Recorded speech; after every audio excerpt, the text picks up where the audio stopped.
রূপে গুণে ভরপুর আমাদের মধুপুর, এর ভিতরে কোনো সন্দেহ নাই। আমি এখন যেখানে আছি এটা হচ্ছে আমাদের আবেগের জায়গা। আবেগের জায়গা কেন বলতেছি, আমাদের যে শৈশবকাল ছিল সেটার প্রায় বেশিরভাগ সময়ে আমাদের এই জায়গাটায় কাটতো। আর এটা হচ্ছে হারিয়ে যাওয়া একটা বিল। এই বিলে প্রচুর পরিমাণে শাপলা ফুল হইতো। আপনারা এখনও দেখেন এই পাশে কত শাপলা ফুল, এত শাপলা ফুলের গাছ যে এখানে নিচের পানিটা পর্যন্ত দেখা যাচ্ছে না। যখন আমরা প্রাইমারি স্কুলে পড়তাম তখন এই দিকে মানে স্কুল শেষে আমাদের কাজই থাকতো একটা, যে মাছ ধরা। এখানে আমরা মাছ ধরতে আসতাম, এখানে জাল নিয়ে বেরিয়ে যাইতাম আর মাছ ধরতাম। আর এখান থেকে যদিও আমি মাছ ধরাতে ততটা প্রফেশনাল ছিলাম না, আর তখন মানে ছোট তো আমরা ছিলাম, যা ধরতে পারতাম তাই। আর এই যে এই ক্ষেতের ভিতরে এখানে এই যে ক্ষেতটা দেখতে পাচ্ছেন, এখানে প্রচুর পরিমাণে চিংড়ি মাছ হইতো। সেই চিংড়ি মাছের স্বাদ এখনও মনে হচ্ছে যে জিহ্বায় লেগে আছে, এরকম একটা অবস্থা আর কি। আর এখনও এই জায়গাটায় আসলে কীরকম একটা আলাদা একটা শান্তি লাগে, যে এটা আসলে একটা শান্তির জায়গা। আর এই যে যে পাড়গুলা দেখতে পাচ্ছেন, এখানে এই যে পুকুর বানানো হয়েছে, তো এইখানে আমরা বসে থাকতাম। আর এই যে এই কোণার পাশে এখানে ওটা হচ্ছে হাতেম কাকার পুকুর। আর এই পুকুরের পাশে আমরা পিকনিক করতাম, মাঝে মধ্যে পিকনিক করতাম।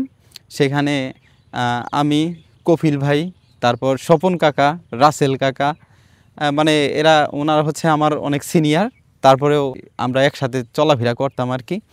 আর এখানে যে সমস্ত শাপলা ফুলের গাছ হইতো সেগুলো কিন্তু মানে প্রচুর। যখন শাপলা ফুল ফুটতো তখন এইদিকে শুধু মানে একদম পিঙ্ক কালারের দেখা যেত এই বিলের আশেপাশটা। এখনও এই জায়গায় প্রচুর পরিমাণে মাছ আছে, অনেক পরিমাণে মাছ আছে, যেগুলো আমি দেখতে পেলাম যে ওইদিকে দেখলাম যে অনেক অনেক মাছ লাফালাফি করতেছে, ছোট মাছও আছে অনেক। আপনারা এই যে জায়গাগুলোতে দেখতে পাচ্ছেন এগুলোও কিন্তু শাপলা ফুলের গাছ, আর এখানে যে অনেক বেশি মাছ হয় যেটা বললাম আপনাদেরকে, দেখেন ওই যে একটা মাছ ওখানে কিন্তু মরে পড়ে আছে। আবার ওই দূরেও একটা দেখতে পাচ্ছি। এখানে আসলে আমি এখন নামতে চাচ্ছি না, নামলে আপনাদেরকে দেখাইতে পারতাম যে আরও অনেক ছোট মাছ দেখছিলাম এখানে কিলবিল করতেছিল।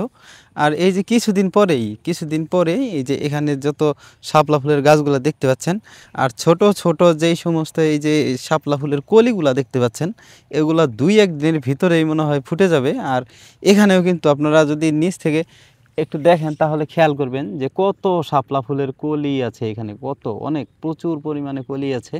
আমার এই যে এই পাশে যে সমস্ত গাছগুলো দেখতে পাচ্ছেন, এটা কিন্তু গাছ, পাশাপাশি এখানে একটা পাহাড়, অনেক বড় পাহাড়। আমরা এখন ওই পাহাড়ের দিকে যাচ্ছি, যে ওই পাহাড়ের দিকে মানে পাহাড়ের ভিতরে ঢুকবো। আর শুধু পাহাড় বললে কিন্তু ভুল হবে, ওটা হচ্ছে একটা জঙ্গল বলা যায়। কারণ এই এই যে এলাকাটা এটা হচ্ছে মানে বেশিরভাগটাই হচ্ছে জঙ্গলে ঘেরা, এটা একটা জঙ্গল বলা যায়। তো আমরা এখন সেই জঙ্গলের ওই দিকে ঢুকবো। আমার পিছনে আপনারা দেখতে পাচ্ছেন সেই পাহাড়টি। আর এখানে প্রচুর পরিমাণে ঔষধি গাছ পাওয়া যায়, যেটা আসলে আমরা মানে অনেক গাছ আছে যেগুলাকে আগাছা মনে করি, কিন্তু যারা চিনে তারা মনে করে ঔষধ, আর আমরা চিনি না তাই আমাদের কাছে আগাছা মনে হয়। অনেকেই আছে এখানে, আমি অনেক দূর থেকে লোক আসে দেখি যে এখানে গাছ নেওয়ার জন্য, এখানে গাছ খোঁজার জন্য অনেক দূর দূরান্ত থেকে লোক আসে। আর তারা এখান থেকে আসলে গাছ খুঁজে নিয়েই যায়, কারণ এইদিকে গাছ আছে, অনেক ঔষধি গাছ আছে, এবং যেগুলা হয়তো বা বেশিরভাগগুলো আমরা চিনি না, তবে মুরব্বি টাইপের যারা আছে তারা ঠিকই চিনে।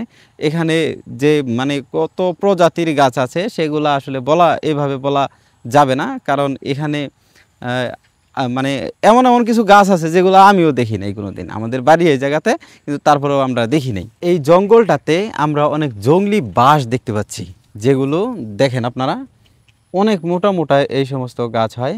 আর এখানে দেখতে পাচ্ছি আমরা ছোট, যেটাকে আমরা কুরুল বলি, যে বাঁশ থেকে যে বাঁশ হয় এটাকে কুরুল বলি, সেটা নিচের অংশ দেখেন সাদা আর কত সুন্দর দেখা যাচ্ছে। আমি এই জঙ্গলের ভিতরে ঢুকতাম, কিন্তু একটু আগে বৃষ্টি হয়ে গেছে। আর এই জঙ্গলের ভিতরে এখন ঢোকা মোটেও বুদ্ধিমানের কাজ হবে না, কারণ এখানে পা পিছলা যাইতে পারে, আর একটা দুর্ঘটনা ঘটলেও ঘটতে পারে। সন্ধ্যার সময় হইলে এই সমস্ত এলাকাতে বা এই যে রাস্তা আছে এখান দিয়ে হেঁটে যাওয়াটা একটু মুশকিলই হয়, কারণ এখানে শিয়াল থাকে, প্রচুর শিয়াল থাকে। তো আমি ছোট করে একটা ঘটনা বলি, আমার লাইফে যেটা ঘটে গেছিলো। তো আমাদের বাড়ির পাশে একটা কবরস্থান আছে। তো এই কবরস্থানের পাশে আমি ফোন টিপতেছিলাম, রাত ভালোই, তখন মোটামুটি ভালো রাত। তো মোবাইলের ফ্ল্যাশ লাইট যখন আমি জ্বালাইছি তখন দেখি 8 থেকে 10টা চোখ একবারে আমার দিকে তাকায় রয়েছে।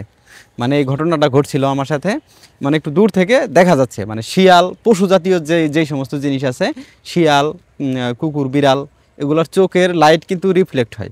আপনি যখন দূর থেকেও লাইট ধরবেন ওদের চোখ কিন্তু জল জল করবে। তো এরকম তো শিয়াল ছিল, ওইগুলা 4-5টা শিয়াল ছিল।